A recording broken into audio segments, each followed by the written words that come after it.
This is Matt Hardy, and you are listening to the VOC Nation.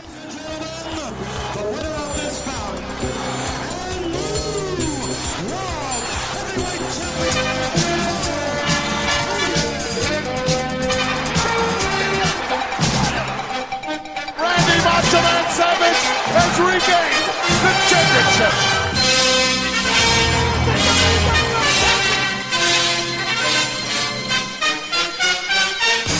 Right here is the future of wrestling. VOC Nation Radio Network, wrestling with history worldwide on VOCNation.com or wherever you get your favorite podcasts, whether that's Apple, Spotify, Stitcher, Google Play, radio.com, iHeartRadio, or everybody's favorite seemingly way to view the show now is YouTube. And thanks to all of you last week. You know, the VOC Nation YouTube channel sat dormant for so long, and we decided to launch this show as our first attempt to revive the channel. We've almost tripled the subscribers, and some of you might laugh because that was like 200 up to, just short of 500, and a couple thousand views. So last week's show, over 3,000 views, and the first show did just over 1,000. So really good stuff here on Wrestling with History. The voice of choice, Bruce Wirt, Killer Ken Resnick, and the wonderful, technologically challenged this week, Bill Apter. No, Wonderful Willie is not technologically challenged at all. My computer needed to reboot. It was tired. You're doing too much work, Bill, in your later years. But I love the later years, and I love the. And by the way, I just want to jump in. We had almost 4,000 viewers on our show last week, the most recent episode. Thank you all for jumping in on VOC Nation. Wow. Well, what we need you to do is now go and by the way, just follow VOC Nation on Twitter. You get the links to everything that we do, all of our shows, and we'll go through that in due time. But find our YouTube channel. It's VOC Nation Radio Network. Hit the subscribe button because that's how we start to monetize that stuff. And we keep the staff paid here at VOC Nation and keep bringing you all of the programming that you desire. Yeah, there you go. I got my payoff for last week. Thank you. Just like Vern, right? You get like a bonus, Bill? I didn't think of that. That's great. So the other way we make money here is buy the t-shirts. So go on VOCNation.com, click the Pro Wrestling Tees link, or it's the VOC Nation shop link, whatever it is, and buy a VOC Nation t-shirt. You got the Killer Ken Made It Real t-shirt, and pretty soon, by popular demand, we'll have Bill Apter t-shirts going. You can get all the t-shirts of all of our hosts. Well, Shelly if I can Martinez plug the Pro Wrestling Tees also, there is a t-shirt that has that on it, the Apter Chat. So people can go there. And but I need a VOC Nation Apter Resnick Wirt one. Well, when you get your next royalty check, Bill, just go on Pro Wrestling Tees and buy it. VOCNationShop.com. Subscribe to YouTube because that helps us to monetize. The other thing that you can do is go and listen to all of the VOC Nation programming. So just hit the subscribe button on your favorite way to listen to your podcast. You get not only this show, In the Room with Brady Hicks and former WCW star The Maestro, you get Shelly Martinez with Shelly Live. You get Wes Brisco with Brisco and Big Ace, and last week's show well covered by the wrestling websites. They had Jerry Brisco on there, and Jerry's fun to listen to. And Sassy Stephie with Talkin' Sass. Stro does WCW Maestro. Lots of great content on VOC Nation stream. So make sure you subscribe today.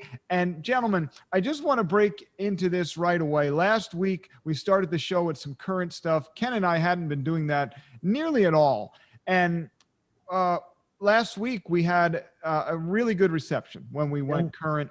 And we'll work some of that in. I feel very strongly about making these shows timeless. So I think we'll keep it brief, but I just want to talk about Raw. We record this usually on Tuesdays, and It's right after Monday Night Raw. So if you're listening and you say, well, what about Dynamite and what about NXT? We haven't seen it yet. It didn't come out, even though you might be listening on Wednesday. Raw for me, and you guys can comment on it, but the biggest news I think of the week was, what is he doing? What's he doing, Ken? My face has been burned. But you know something? I'm here. Actually, it's Mr. Wrestling number 2. Sorry about that.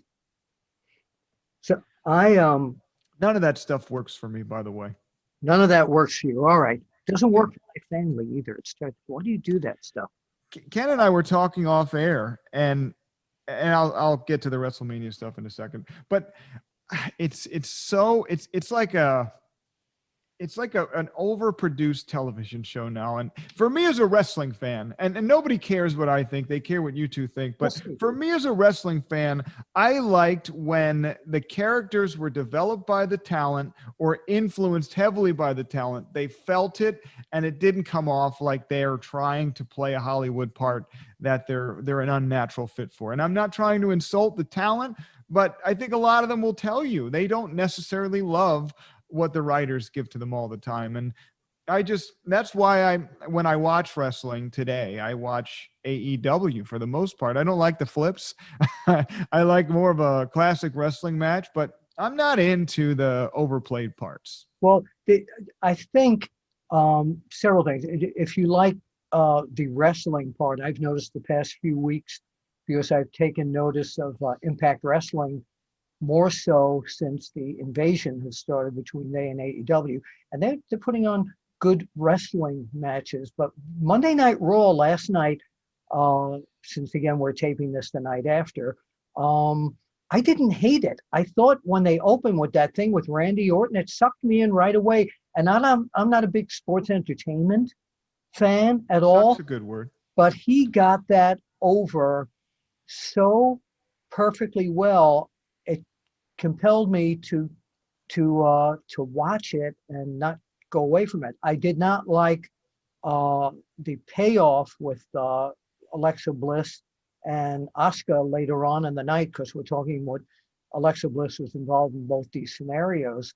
But I thought Randy Orton was really very compelling, and that thing that Triple H and Stephanie did, I found it fun. It was short. I was nicely surprised to see John Cena as Hugh Can't See Me, which I thought was very, very funny. But for the 8 or 9 minutes that lasted, it was okay. The rest of the show was okay.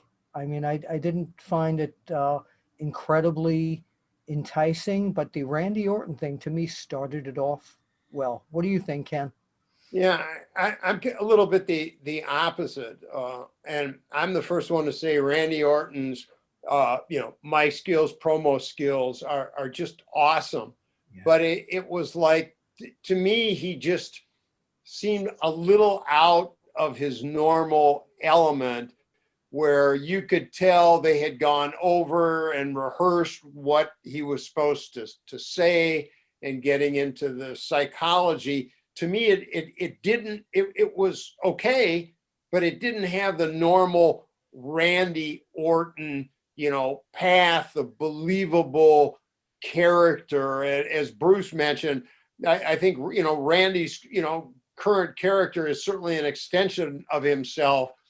And it was like, to me, it just didn't seem that, the passion was there, getting into all the psychology, that he wasn't able to be the Randy Orton as good as he normally is. I thought he was actually more intense than he usually is. I bought that hook, line, and sinker last night. Well, you're a mark. I mean, No.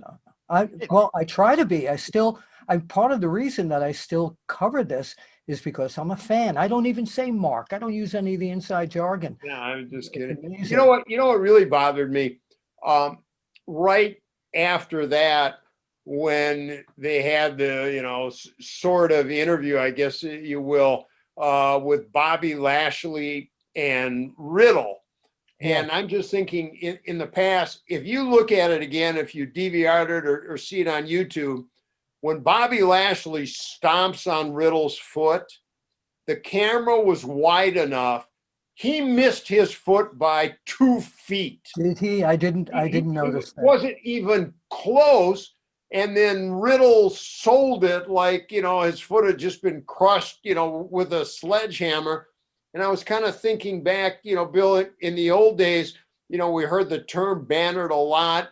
If you don't feel it, don't sell it. Yeah.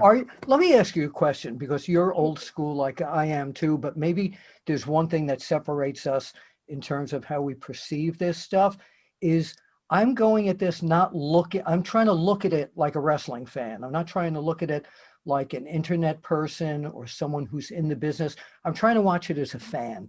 So I didn't see that. I didn't notice that. I was a little surprised.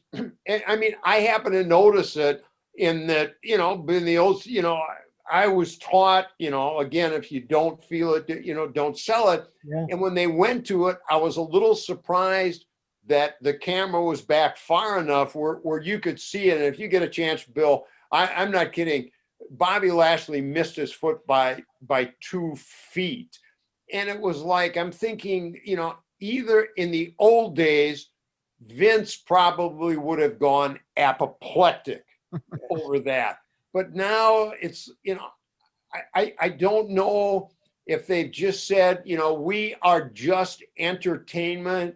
And if there's no believability factor, we don't care as long as you're entertained. Yeah. But when I saw that, I was just, coming up in the kayfabe era, when you did everything you could to make it believable, and then you see something like that, you just go, oh, come on. I didn't notice it. Yeah. Go back and take a look. It was just, missed it, by, like I said. And when he did that, I actually went, ouch. Yeah, no. I bought it. And again, you might, be right. I'm probably watching it with a little more critical eye, but I wasn't looking forward. But, I try and take everything in. It was so obvious he missed it. And I was like, in the old days, Riddle probably would have, been taught to laugh and, that you didn't even, you missed me. I got my foot on it.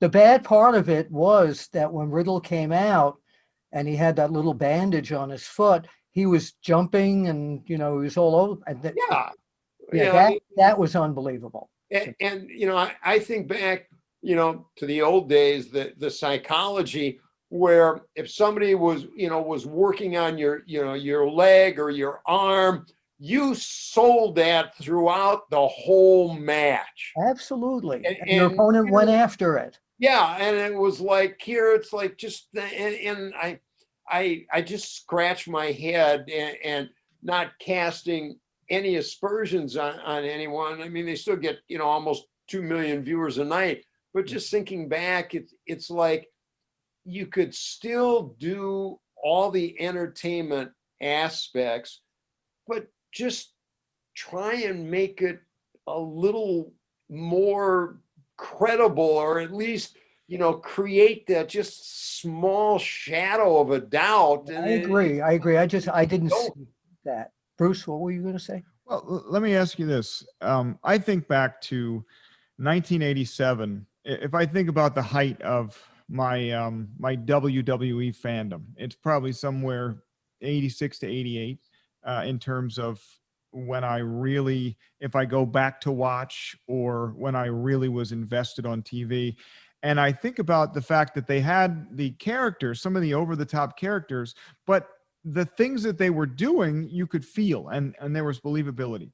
And Ken's talking about the foot thing, and I always think about this when I think about wrestling psychology. I don't think about Macho Man Randy Savage, Ricky Steamboat, WrestleMania III, because that was a great match. But I think about, it was a Saturday night's main event in 1987, Randy Savage versus Bret Hart, and Bret Hart working on Savage's ankle, and you felt everything that was happening. He took off his boot, wrapped it around the ring post, and to me, that is, you can blend the characters because you have the Hart Foundation and Jimmy Hart jumping around outside the ring and the over-the-top Savage character, but they also had the psychology and the believability, and that's why millions of people, many more than the millions that watch on Monday nights every week now, tuned in to Saturday Night's Main Event, and we're invested. And But that, you know what? to me,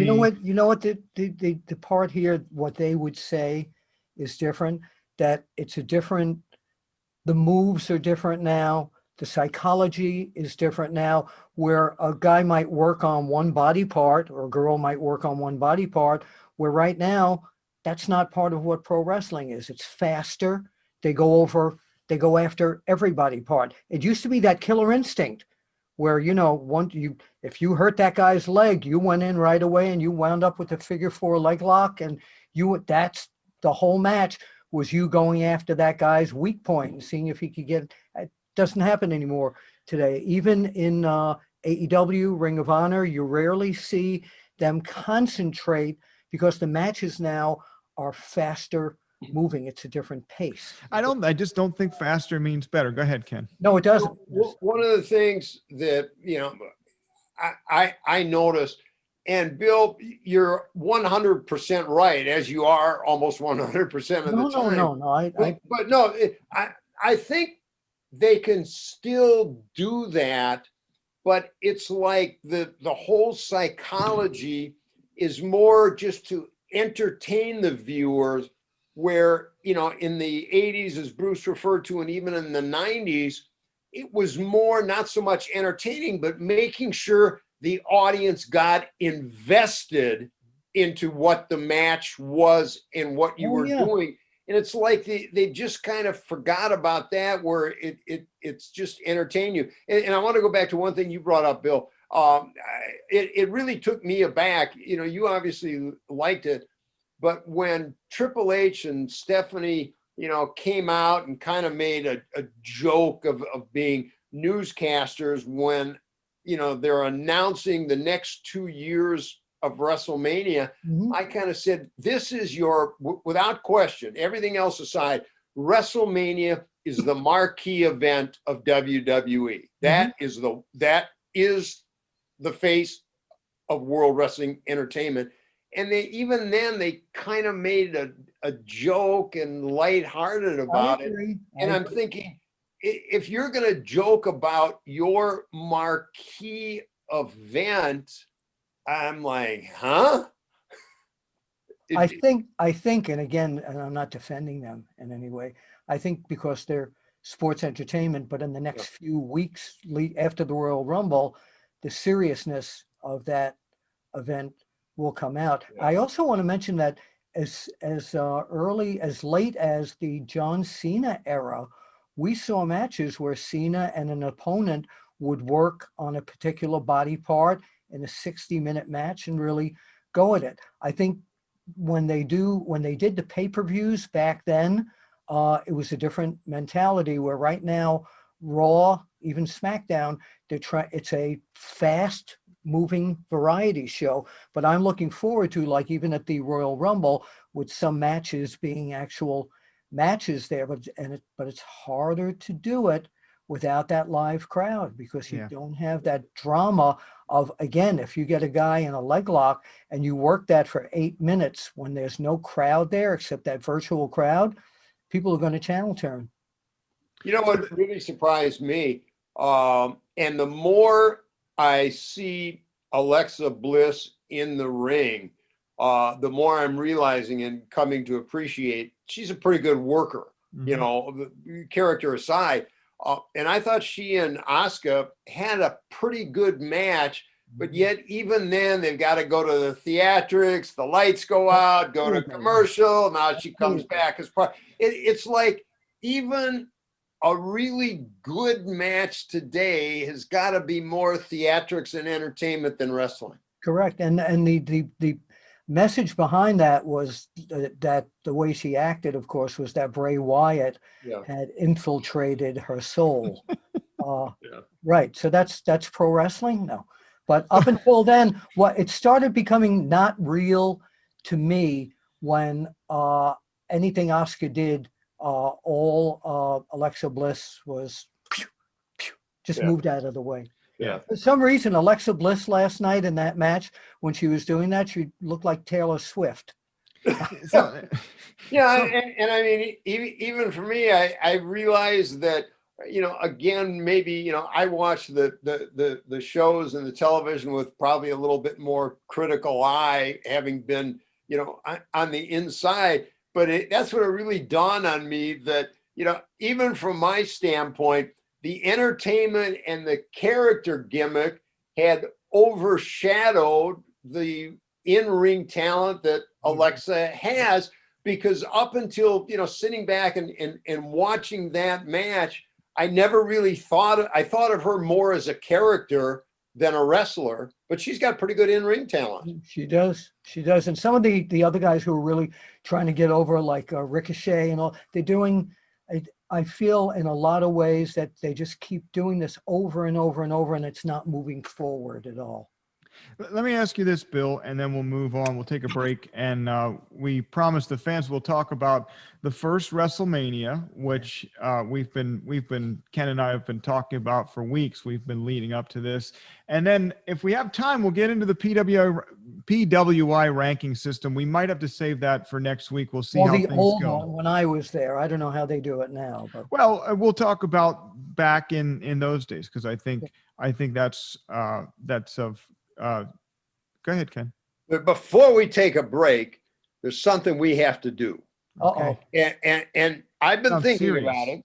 I mean, I have the nickname Killer Ken that was given to me by Hulk Hogan. You are, the voice of choice, Bruce Wirt. We need a name for Bill Apter. Oh, we have it. And I was thinking about it. Here's what I would like to suggest. Again, thinking about Raw, and of course, Randy Orton is known as the Legend Killer, but talking about all the rankings, the strength of PWI and Bill Apter, I think he should be Bill Apter, the Legend Maker. Oh, wow. Thank you. That's very flattering to me. What do you think, Bruce? I just have trouble giving Bill that much credit. He does. No, I think, Although I can change his mind. I Pay off that? give him your dollar paid back. No, I don't know if you know this, but Jimmy Valiant, way back when he was after my office championship, the Cowbelt Championship Office Wrestling, he nicknamed me Wonderful Willie, and that's been with me since the mid-70s. Wonderful Willie. I did know that. Wonderful Willie, the Legend Maker. How about that? I like that. Bill Apter, the Legend Maker. Well, I appreciate that very, very much. You now have the Apter Chat seal of approval. I want to ask you this, Bill, before we go to a break. I think about the timing of all of this, and there's somebody that, and I'm not crapping on this person, because ultimately, this guy makes all the decisions. Vince McMahon. Unquestionably. Paint coming off. But, the over-the-top stuff, I know they have to be more entertaining now that there's no fans, because they really have to make it a TV show. I get it. But I also think about that period before mid-1987, when it was more sport than pure sports entertainment. Mm-hmm. And there's one commonality between when things started really getting over the top from 87 onward, and then most recently, I think it's gone a little bit more theatrical and over the top. And Bruce Pritchard is common. And I love Something to Wrestle with Bruce Pritchard, my favorite podcast outside of ours. And I think the world of him as a performer. He's funny, obviously legendary in the wrestling business behind the scenes. Absolutely. But is his influence? I knew him when he was a puppy, by the way, when he worked for Paul Bosch. What's that? I knew him when he was a puppy, when he was trained by Paul Bosch. Yeah, in Houston. But it's his influence, and he came up with real wrestling roots, but it's his influence and really knowing what Vince loves, and the Gaga, Pat Patterson term. Is his influence the reason that things are so over the top now? Do you think that could be part of it? I think just like any employee of any company, you try and please your boss and do things the way he wants. I also don't think it's just Bruce at this point. I think people talk backstage and they come up with ideas. And again, they're trying to make a TV show that's entertaining, not a sports program. All right. I know where you're going with this. I know that, and eventually we'll talk about it.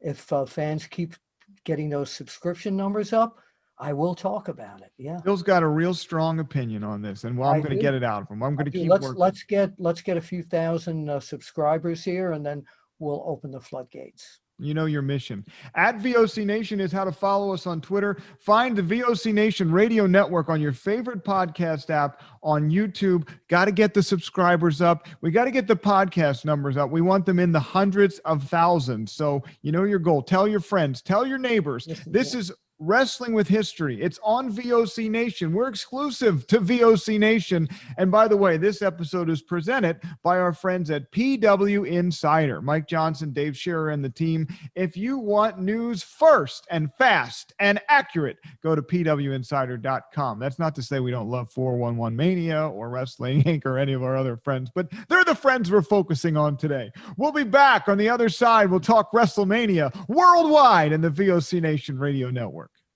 This is Matt Hardy, and you are listening to the VOC Nation. Rock and Roll Union for the past 2 years has been the place for rock and roll, new rock and roll, debuting rock and roll, and some of the old classics as well.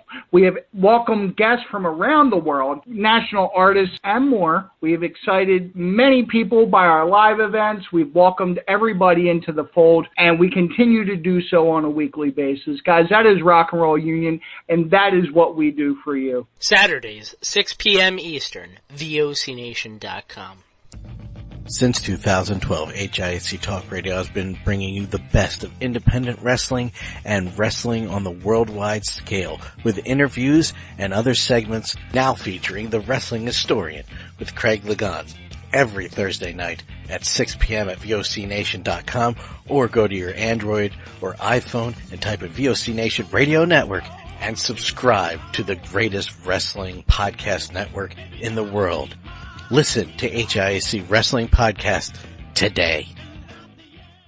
VOC Nation provides live daily streaming shows where fans have the ability to interact with the hosts and guests by phone call, email, and Twitter. VOC Nation hosts include the legendary Ken Resnick, who you probably remember from the AWA and WWE, former WCW performer the Maestro, Wes Brisco, who you probably remember from Impact, Brady Hicks, who you remember from Pro Wrestling Illustrated, former WWE and TNA star Shelly Martinez, and former Philly radio personality Bruce Wirt. What are you waiting for? Go listen live right now at VOCNation.com and subscribe to all of our podcasts by searching for VOC Nation Radio Network on your favorite podcast app. Oh, and follow them on Twitter too, at VOC Nation. The worldwide leader in entertainment. This is the VOC Nation Radio Network. VOC Nation Radio Network, Wrestling with History, back here with the voice of choice, Bruce Wirt, Killer Ken Resnick, and the renamed Wonderful Willie, the legend maker, Bill Apter, famous from Pro Wrestling Illustrated, formerly of OneWrestling.com, currently has a home right here at VOC Nation. Yeah, don't forget WOW Magazine. That was a big part of my career as well, please. For what? 2 years. Was it 2 years? I think it was about 2 years, yeah. We should, you know what? A topic for one of these shows, Wrestling with History. Let's do history of wrestling magazines. I like that. I have a bunch of those. We need more. So our fan interaction goes up and down. Ken and I, once upon a time, we took calls live, and we really got mostly the same cycle of people that came through. So we stopped that. And every once in a while, we'll get a flood of interaction on Twitter, on email, Bruce at VOCNation.com. Follow us at VOC Nation. The Twitter for the show is at Resnick, Apter VOC. Resnick is RESNICK, Apter Apter, and VOC at the very end. Resnick Apter VOC. If you follow VOC Nation, you can find that. And tweet us feedback. I get a lot of feedback. We got feedback on YouTube comments that said you love the show, you love the format. We want to know questions that you actually have for Ken and Bill, or things that are related to the topics that we're bringing you. That would help the show to be that much more successful. So there's my challenge to you. You got to subscribe. You got to give us feedback. And I think it'll just make the shows that much better. But thank you for all the positive ratings that you're sending us. We appreciate it. All right, guys, WrestleMania I happened in 1985. And that's the year that Ken and I were covering before we added you to the show, Bill. We were plotting through the 80s. But it happened March 31st, 1985, of course, at Madison Square Garden. And the event is significant because it was the very first WrestleMania. It merged celebrity with professional wrestling. It's the reason that we have the products that we have today. And what I mostly want to get into with you guys is the buzz around the business. There it is. There it is. Program. Hulk Hogan, Mr. T. The original program. The main event was really these two guys mixed with Mr. Wonderful and Mr. T. The original program. By the way, if this guy was in a box, unpacked, I might not have to do this show. I mean, I could be a gazillionaire. Whatever happened to him? So WrestleMania, that's the original program, Bill? It is, and here's the entire card. See, if you're listening to the podcast, that's a reason to get onto YouTube and check it out. Bill's got every match is listed here, and if you subscribe to the WWE Network, there is the very first show, and both of you know, Ken, you're aware of this too, and I know Bruce is, that back then the WWF banned all the magazines from covering. They had their own magazine, and it was a business decision. I think it was in response to the success of Pro Wrestling Illustrated. Well, they wanted to control the narrative also. They wanted to control what they were doing. And again, it's their product. They had every right to do with it. But I'm trying to think what my thought, why I mentioned this is that. Well, you were at the press conference, but you couldn't go to the event, right? Well, here's what happened with this changed the entire course. Oh, okay. So if you subscribe to the WWE Network, there is a show about the original WrestleMania on there.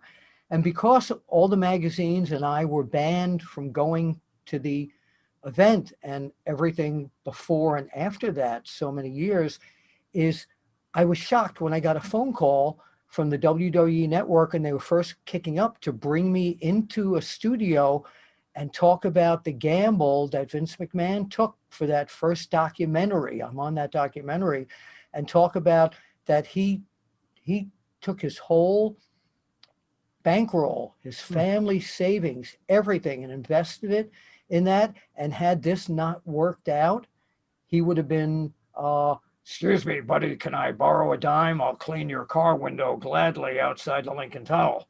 Well, I've heard that, but why was it? So there's been, I mean, it wasn't the first major wrestling event because you had Starrcade that happened starting in 1983. You had the AWA Super Clash events that I think they were those before WrestleMania. You had pro wrestling. What was the, Ken, I can't think of the official term. Pro Wrestling USA. Pro Wrestling USA did events with major stars. So it's not the first mega card. It wasn't, they didn't have people in the fold like Vince did with NBC, with all the newspapers, the celebrities that they had. I know that those other shows you talked about had celebrities, but if you really look at, Mr. T at that point, Muhammad Ali, Liberace. So he was paying. He was paying that talent. Think about it, Bruce. Starrcade, they had Smoking Joe Frazier as a referee, but that was really it. I mean, if you think about what it must have cost Vince for, they had Billy Martin as a ring announcer. They had Liberace and the Rockettes as timekeeper, Muhammad Ali paying Mr. T. The talent in those days weren't on guaranteed contracts. It was a percentage of the gate. So there was no risk from that. But, having that kind of Hollywood talent, and not only there, but remember, Muhammad Ali ended up drilling Roddy Piper. Cyndi Lauper got into it outside the ring, with Moolah. So it wasn't like they were there as window dressing to not only pay them to be there, to be basically endorsing the product, but to be getting involved. That didn't come cheap. And I'm sure Bill is right. At that point, they had spent an awful lot of money. They were buying TV time all throughout the nation, But there's another thing there, and they were paying for it. There's another thing that Ken, because you worked for Verne Gagne, would understand this mentality. Vince McMahon wanted to make this a show. He didn't care that it was pro wrestling. Verne Gagne, Jim Crockett, Bob Geigel, Bill Watts, all these other, Memphis a little bit, were all on the thing where we promote wrestling. We promote pro wrestling. What Vince is doing is putting on an entertainment spectacle, and that's not what this is. And there was talk, and Ken, I know you probably heard this around the business, that these guys were going to get together and physically knock Vince off.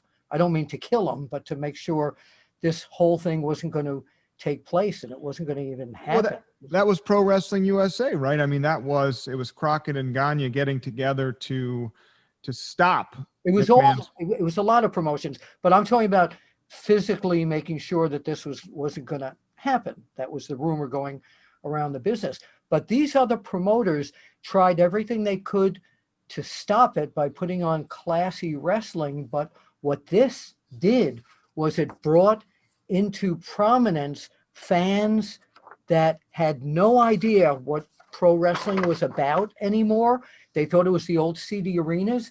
And this thing promoted this as a major entertainment worldwide spectacle, not a wrestling show. Even Jim Crockett, who I used to talk to literally every day, would say to me, well, we're not doing that stuff with all these stars. We're a wrestling company. Well, and I sit back and obviously, I wasn't involved. I was still in the AWA. But when you think about it, Vince, even then, with the risks he took, was such a great marketer. It was at Madison Square Garden. So who did he have? Billy Martin from the Yankees was involved. He had the Rockettes involved. I mean, he had the Garden. At the Garden. Square Garden. I mean, He was really smart. He, that pioneered really locking in, rock music and wrestling with Cyndi Lauper. And, the one thing is I've, looked back on it over the years. And if you think about what, happened in terms of WWF wrestling following WrestleMania, the storylines were all plotted out where they were going to go after WrestleMania. You don't really see that today. It's like there'll be a pay-per-view, and the next pay-per-view there's going to be a rematch of what we just gave you at the pay-per-view. Yeah, no. I mean, he had all the chips pushed into the middle of the table, but he knew exactly what his hand was. I mean, and sometimes the risks he took and the way he molded and brought everything together, not a huge Vince fan, but I don't think he gets the credit for, putting that whole package together and then what they brought out of WrestleMania to move forward with. You were working for Verne at that time. The day after WrestleMania, what was the feel from the AWA office?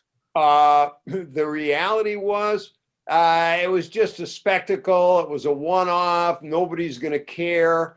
And I know what they started to build from WrestleMania got a lot more attention than the WrestleMania itself. They were saying it's just that people just want to see these entertainment, it's going to be a one-off. It's never going to make it. and there's still a lot of speculation. Bill, you remember one of the major closed circuit sites had some serious technical difficulties. I can't remember where it was, but there was speculation that, Pittsburgh, you're exactly right, Bruce, that there may have been some skullduggery on, one of the other promoters to try and make that happen. It was poo-pooed at the beginning. It was poo-pooed, right after 19,000 Madison Square Garden. It was, it was Liberace, it was the Rockettes, Ali, Billy Martin. They weren't there for the wrestling. They didn't care about the wrestling. Well, it was like, newsflash. Maybe they didn't come in caring about it, but they left caring about it. Oh, they did. It was all over the major newspapers, but they had one other thing that they stole from where you worked, Ken. They had Hulk Hogan. Hulk Hogan. Hogan at that point, and when they brought Mr. T in, of course, to be an ally of his, but Hulk Hogan at that point was like one of the biggest stars in the world. Everybody knew who Hulk Hogan was at that point. By the way, if you ever want to watch it, you can come over. I have the Coliseum video tape here in perfect condition. So if you'd like to come over to Apter's Alley one night and watch it. Oop, it's upside down, isn't it? Is it? Well, it depends. What snacks are you going to provide? You could just subscribe to the WWE Network for $9.99, and you don't have to leave your house during the pandemic. Yeah, but you want to watch this on an old VCR. It's like watching a horror movie from Universal way back in the black and white days, and then they digitize it. Anyway, but that took the public that, again, was ignorant to what was happening in pro wrestling, where my brother-in-law, who's a brilliant attorney, he wouldn't be wrestling the next day after that, and I didn't even know him at that point, but he would have known about that. It was in the Wall Street Journal. Yeah. It was everywhere. But I think that's what I wanted to get across through you two was, I think a lot of people don't understand the importance of that event, and they think about, well, WrestleMania 3 was the big one. That's when things started to explode, but it's the cost behind WrestleMania 1 and the money that McMahon paid to Billy Martin and Cyndi Lauper, Mr. T, Muhammad Ali, Liberace, the Rockettes, making all of that come together, bankrolling that along with the garden. And I mean, I'm sure that the rent for the garden was it was part of the business, BAU. But then you got closed circuit. All of those costs came together. And if that doesn't succeed, there's a very good chance that the WWF has to fold into other promotions, right? Jim Crockett. They did. There was one thing though, where they saved money that night.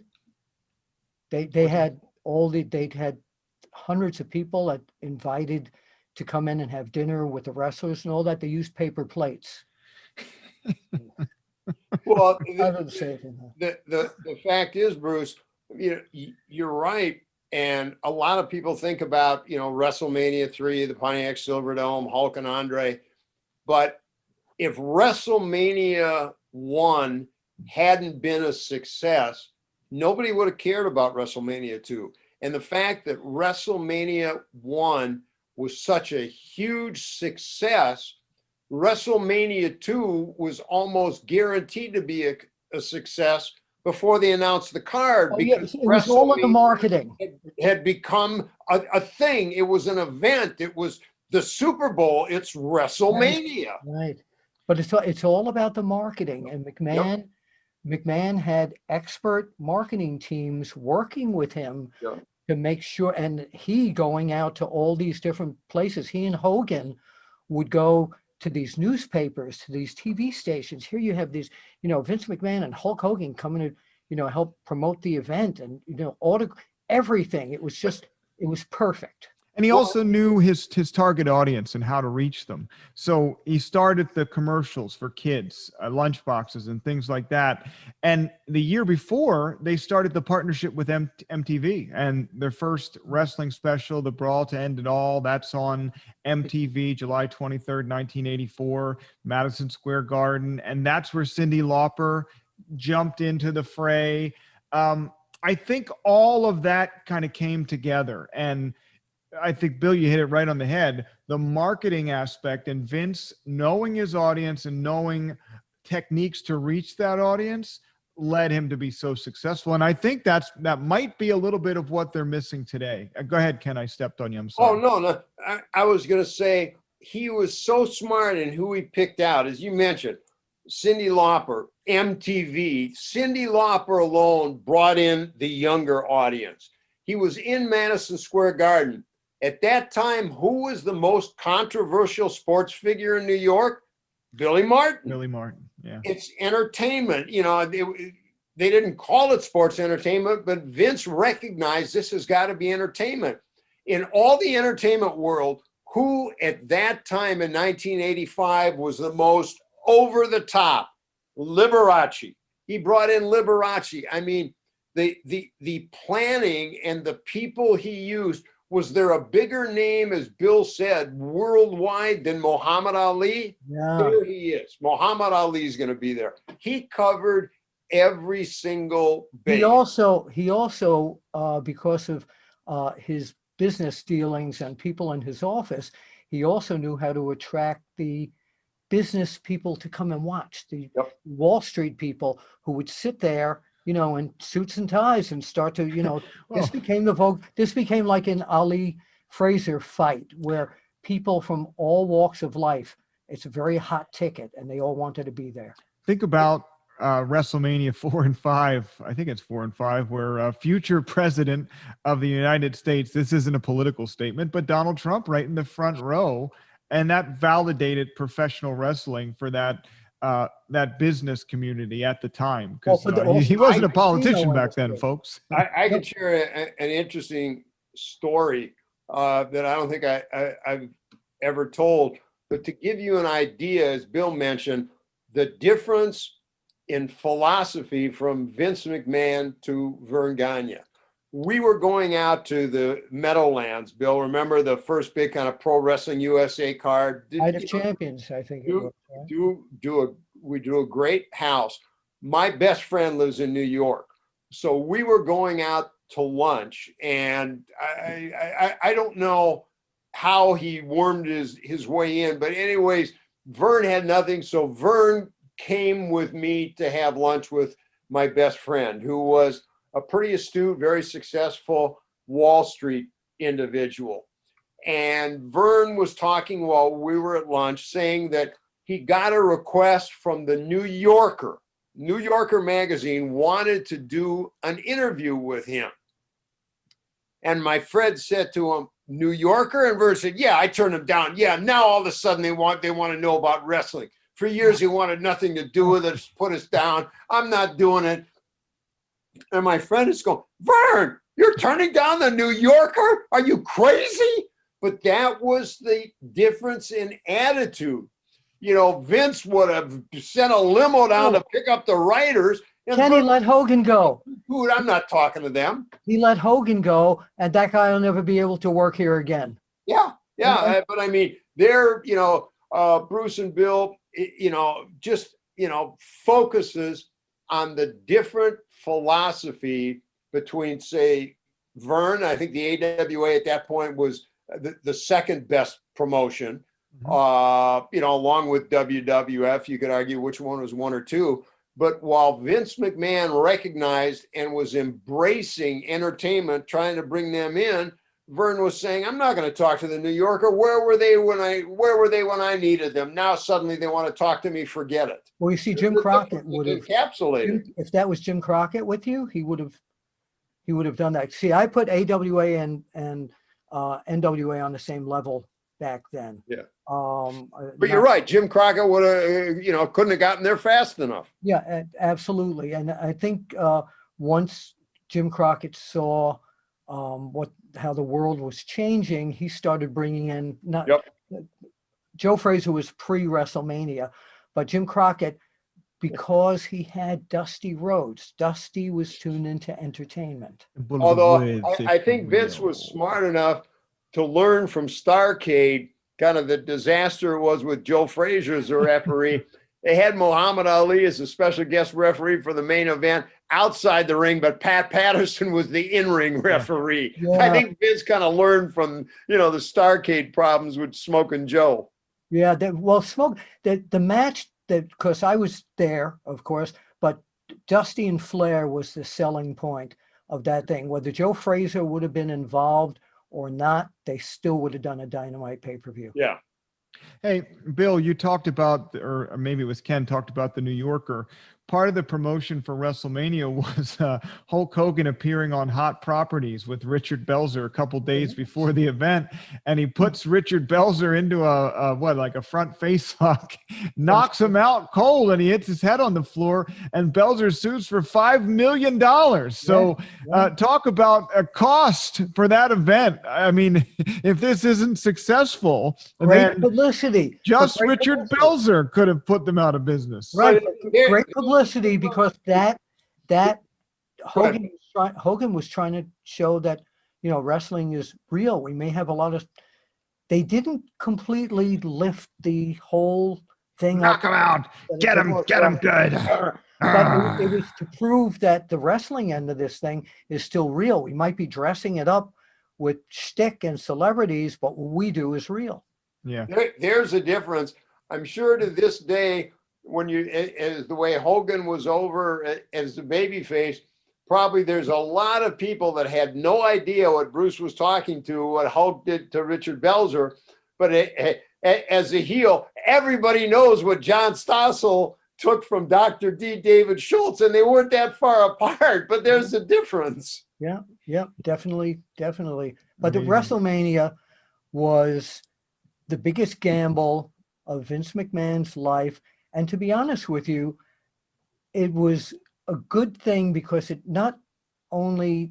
wasn't a good thing for the competing promotions, but wrestlers that went to work for the WWF never envisioned making a livelihood for them and their families like they were able to in their career days with the WWF.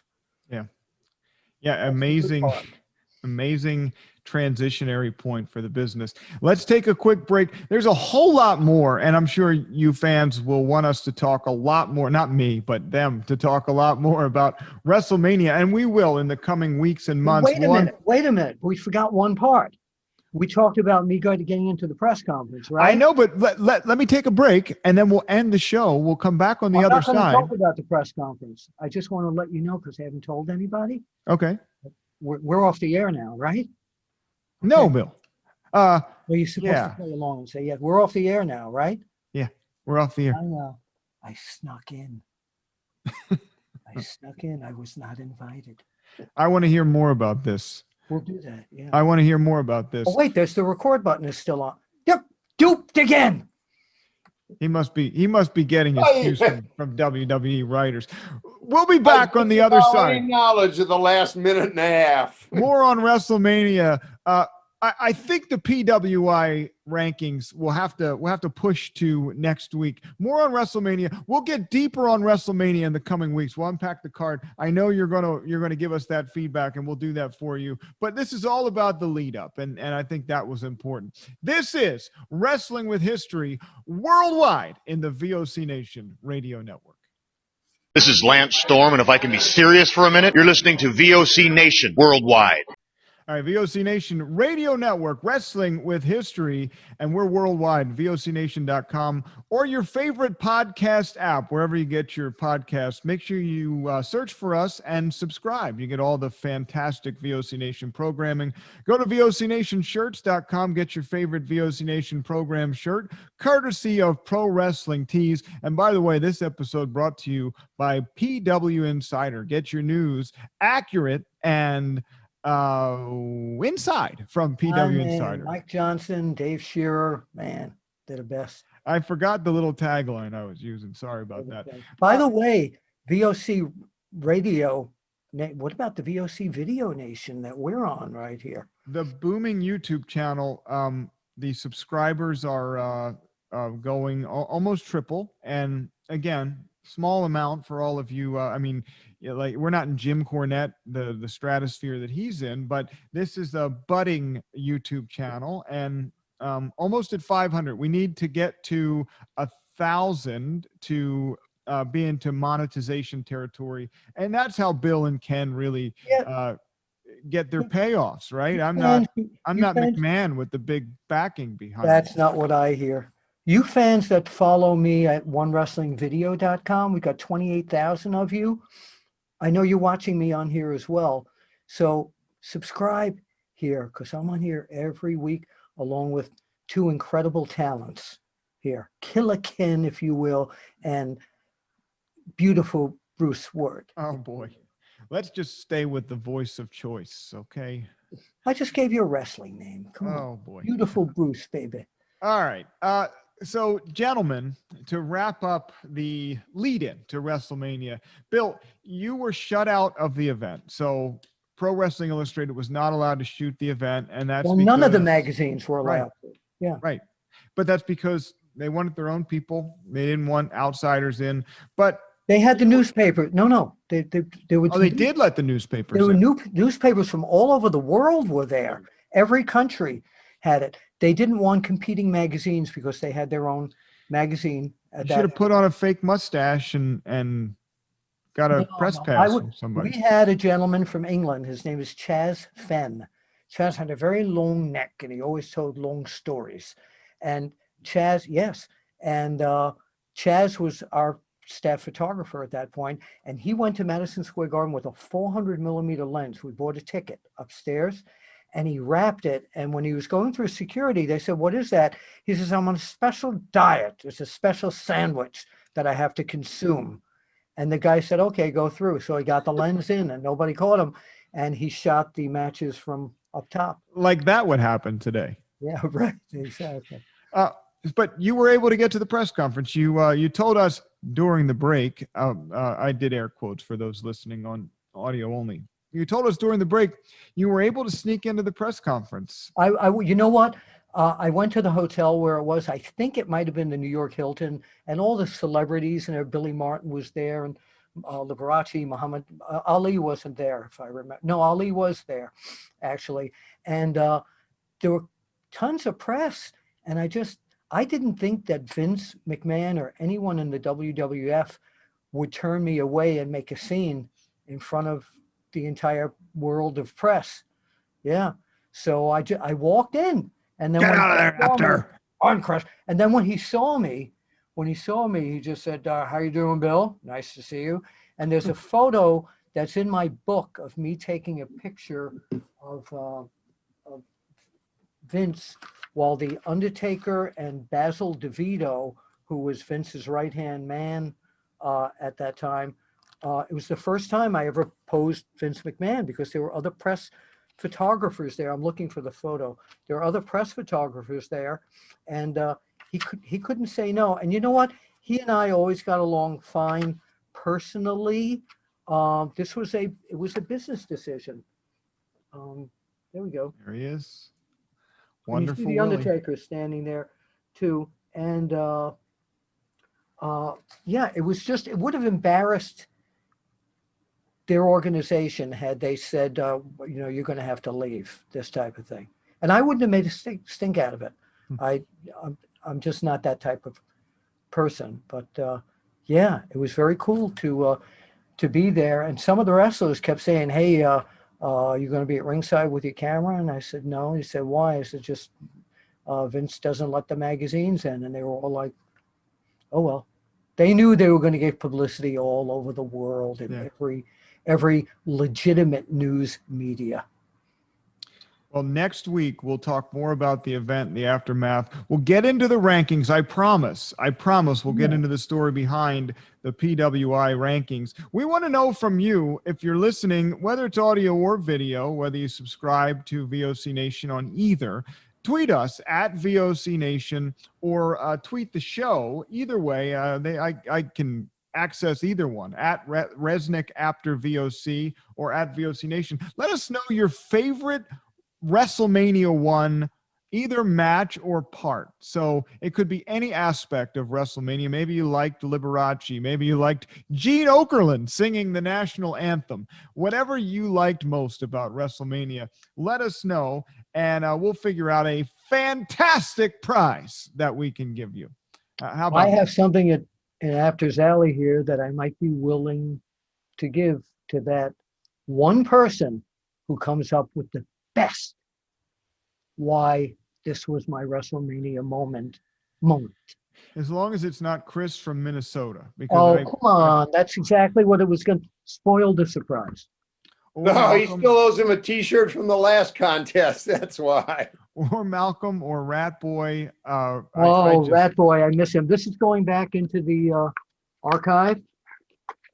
And this is going back into the Apter's Alley VCR room. No, actually, Bruce, if our fans are very astute, somebody's going to say their best WrestleMania moment for them was Bill Apter sneaking into the press conference, and you know that he's going to give them the prize. Absolutely, definitely. Well, we'll have to find multiple prizes because we're going to have millions of people. By the way, also individually, and I'm part of VOC Nation, you can follow me at Apter1 Wrestling on Twitter, and everything that I do is shared with VOC Nation. And by the way, we're going to get Ken to get his own Twitter. One of these days, it's going to happen. We're going to figure it out. People have been begging for you to get on Twitter. All right, that's all the time we have. I thought about it, but I don't want to suffer the embarrassment of, won't mention his name, of getting on and then having my account be suspended. No, don't mention the name, please. Yeah, we'll get banned by YouTube. Don't do that. Okay. Thank you, everybody. We're out of time. What he's going to be doing now? He's going to be biding his time. Anyway, nothing. We're out of time for this week. Follow us on Twitter, subscribe on YouTube and your favorite app, radio.com, iHeartRadio, iTunes. Rate and review us on iTunes because that also helps our exposure as well. For Killer Ken Resnick, for Wonderful Willie, the legend maker, I'm the voice of choice, Bruce Wirt. We'll see you next week. We'll talk to you next week right here, Wrestling with History, worldwide in the VOC Nation Radio Network. This is Matt Hardy, and you are listening to the VOC Nation.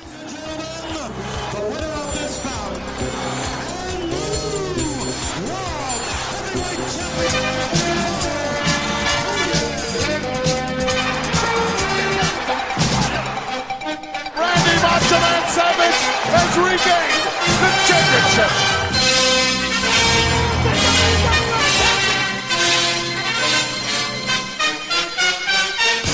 Right here is the future of wrestling.